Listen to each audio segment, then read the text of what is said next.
So welcome back to our channel Raja competitive circle. So ఈ వీడియోలో మనం ఫిబ్రవరి month current affairs గురించి ఈ వీడియోలో క్లారిటీగా డిస్కస్ చేద్దాం.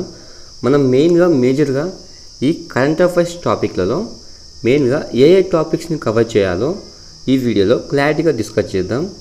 సో మనకేంటంటే ఈ కరెంట్ అఫైర్స్ టాపిక్ అనేది చాలా లెంతీగా ఉంటుందన్నమాట. ప్రతి ఒక్క రోజు డైలీ అప్డేట్ అవుతూ ఉంటుంది. సో దీన్ని బట్టి మనకు ప్రతి ఒక్క మంత్లో మనకు ఇంపార్టెంట్ పాయింట్స్ని మనం ఇట్లా ఒక నోట్స్లా ప్రిపేర్ చేసుకుంటే అయినా మన యొక్క ప్రిపరేషన్కి చాలా యూజ్ అవుతుంది అనమాట. సో చాలామంది ఏం చూస్తుంటారంటే బయట దొరికేటువంటి మంత్లీ మ్యాగజైన్స్ ఇట్లా 6 months మ్యాగజైన్స్ ఇట్లా తీసుకుంటూ ఉంటారనమాట. అవి దాదాపుగా ఒక 100 pages 200 pages ఇలా ఉంటాయన్నమాట. సో మనము ఆ 100 pages 200 pages చదివి అందులో ఇంపార్టెంట్ పాయింట్స్ని మళ్ళీ అండర్లైన్ చేసుకొని దాన్ని మళ్ళీ సపరేట్గా ఒక నోట్స్లో రాసుకోవడానికి మనకు టైం అనేది చాలా ఎక్కువ అవుతుందన్నమాట. సో అందుకే మనము ఇంపార్టెంట్గా ప్రతి ఒక్క మంత్లో జరిగేటువంటి ఇంపార్టెంట్ అప్డేట్స్ గురించి ఒక టాపిక్ వైజ్గా ప్రిపేర్ చేసి ఈ పీడిఎఫ్లో ప్రొవైడ్ చేసామన్నమాట.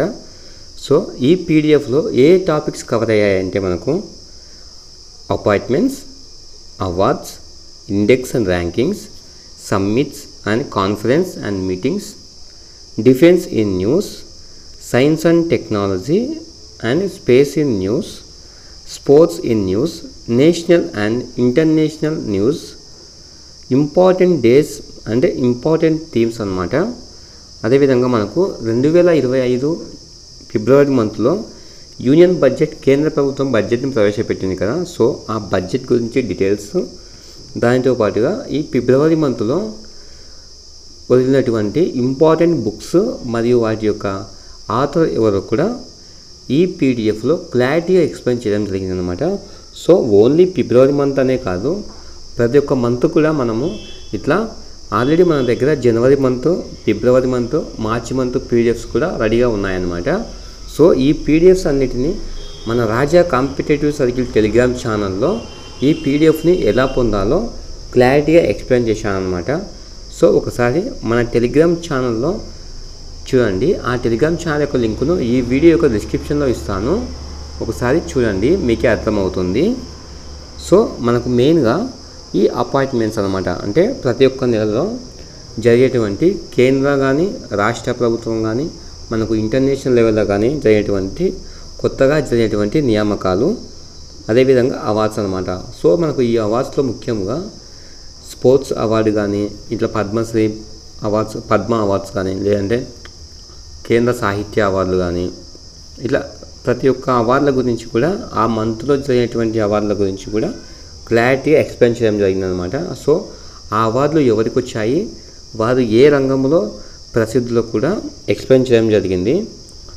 అదేవిధంగా ఇండెక్స్ ర్యాంకింగ్స్ అనమాట. సో మనకు ఆ నెలలో జరిగినటువంటి ముఖ్యమైన ఇండెక్సెస్ ఏంటివి, ఆ ఇండెక్స్లో మన భారతదేశం యొక్క ర్యాంక్ ఎంత, మొదటి స్థానంలో ఉన్న దేశం ఏది, ఇట్లా అనమాట. సో నెక్స్ట్ వన్ వచ్చేసి సమ్మిట్ అనమాట. సో ఈ సమ్మిట్ లేదంటే మీటింగ్స్. సో మనకు సమ్మిట్స్ అంటే ముఖ్యంగా ఎట్లా అంటే G20 సమ్మిట్, ఇట్లా బ్రిక్స్ సమ్మిట్, ఏషియన్ సమ్మిట్ ఇట్లా ఉంటాయి కదా. సో ఆ సమ్మిట్లను ఏ మంత్లో ఏ సమ్మిట్స్ జరిగాయి, ఆ సమ్మిట్స్లో ఏ దేశాలలో ఆ సమ్మిట్ అనేది ఏ దేశంలో జరిగింది, ఆ సమ్మిట్ యొక్క మెయిన్ థీమ్ ఏంటి, ఆ సమ్మిట్లో ఏ దేశాల్లో పాల్గొన్నాయి, ఇట్లా అనమాట. దాంతోపాటుగా డిఫెన్స్ ఇన్ న్యూస్ అనమాట, అంటే మనకు వార్తలలో నిలిచేటువంటి రక్షణ రంగానికి సంబంధించేటువంటి న్యూస్ అనమాట. నెక్స్ట్ వన్ వచ్చేసి science and technology, space in news అనమాట. అంటే మనకు ఈ సైన్స్ అండ్ టెక్నాలజీ విభాగంలో ఏమైనా ఇంపార్టెంట్ అప్డేట్స్ ఏమైనా వచ్చాయా ఆ మంత్లో, అదేవిధంగా మనకు ఇంపార్టెంట్ స్పేస్ రిలేటెడ్, అంటే మనకి ఏమైనా కొత్తగా ఏమైనా శాటిలైట్ లాంచ్ చేశారా, ఇట్లా అనమాట. దాంతో పాటుగా స్పోర్ట్స్ అనమాట. సో మనకు ముఖ్యంగా ఏ గేమ్స్ ఆ మంత్లో జరిగాయి, సో ఆ మంత్లో వారికి ఏ అవార్డులు వచ్చాయి, ఆ గేమ్స్ అనేది హోస్ట్ ఎక్కడ, అంటే మనకు ఆ గేమ్స్ ఎక్కడ జరిగాయి, అందులో విన్నర్ ఎవరు, రన్నరప్ ఎవరు, ఇట్లా అనమాట. నెక్స్ట్ వచ్చేసి మనకు ఇంపార్టెంట్ డేస్ అండ్ థీమ్స్ అనమాట, అంటే మనకు ఆ నెలలో ఉన్నటువంటి ముఖ్యమైన రోజులు మరియు ఆ రోజుల యొక్క థీమ్స్ అనమాట. నెక్స్ట్ వన్ వచ్చేసి మనకు ఫిబ్రవరి మంత్లో యూనియన్ బడ్జెట్ వచ్చింది కదా. సో దానికి సంబంధించి కేంద్ర ప్రభుత్వ బడ్జెట్ గురించి కూడా క్లారిటీగా ఎక్స్ప్లెయిన్ చేసామన్నమాట. దాంతో పాటుగా బుక్స్ ఇన్ న్యూస్ అనమాట. అంటే ఆ నెలలో రిలీజ్ అయ్యేటువంటి ఏమైనా బుక్స్ ఉన్నాయా, సో ఉంటే గిన ఆ బుక్స్ యొక్క ఆథర్ ఎవరు, వారు ఏ దేశానికి చెందినవారు, ఇట్లా అనమాట. సో మనం ఇక్కడ చూసుకుంటే గిన సో మన టెలిగ్రామ్ ఛానల్లో ఒకసారి చూడండి, మీకు ఒక క్లారిటీ వస్తుంది. సో చూడండి ఇక్కడ అపాయింట్మెంట్స్ అనమాట. సో మనకి ఈ పీడిఎఫ్ అనేది తెలుగులో మరియు ఇంగ్లీష్లో 2 లాంగ్వేజ్లలో అవైలబుల్గా ఉందన్నమాట. సో మీకు ఇక్కడ బాగా క్లారిటీ అర్థం కావడానికి ఇక్కడ తెలుగులో ఎక్స్ప్లెయిన్ చేస్తున్నాను అనమాట. సో మనము 2025 ఫిబ్రవరి మంత్లో చూసుకుంటే మనకు జరిగినటువంటి రీసెంట్ అపాయింట్మెంట్స్ వచ్చేసి ఢిల్లీ ముఖ్యమంత్రిగా శ్రీమతి రేఖా గుప్తా గారు నియమింపబడ్డారనమాట. సో దీనిలో క్వశ్చన్ ఏంటంటే మనకు ఢిల్లీకి ఎన్నో మహిళా ముఖ్యమంత్రి ఈ కొత్తగా నియమింపబడ్డారు అని క్వశ్చన్ వస్తుంది అనమాట ఎగ్జామ్లో. సో మనం ఏం చెప్పాలంటే 4వ ముఖ్యమంత్రిగా 4వ మహిళా ముఖ్యమంత్రిగా శ్రీమతి రేఖా గుప్తా గారు ఎన్నుకోబడ్డారనమాట. సో నెక్స్ట్ వచ్చేసి మనకు భారతదేశ ప్రధాన ఆర్థిక సలహాదారు వి ఆనంద నాగేశ్వరన్. సో ఇట్లా అనమాట. Sony group CEO Hiroki Totoki. Champions trophy 2025 brand అంబాసిడర్గా శిఖర్ ధావన్ నియమింపబడ్డారు. సో అవార్డ్స్ అనమాట. సో ఇక్కడ అవార్డ్స్ చూసుకుంటే మనకు యాన్యువల్ గ్రామీ అవార్డ్స్ ఉన్నాయన్నమాట, 67వ గ్రామీ అవార్డ్స్. నెక్స్ట్ వచ్చేసి బాఫ్టా అవార్డ్స్ అనమాట.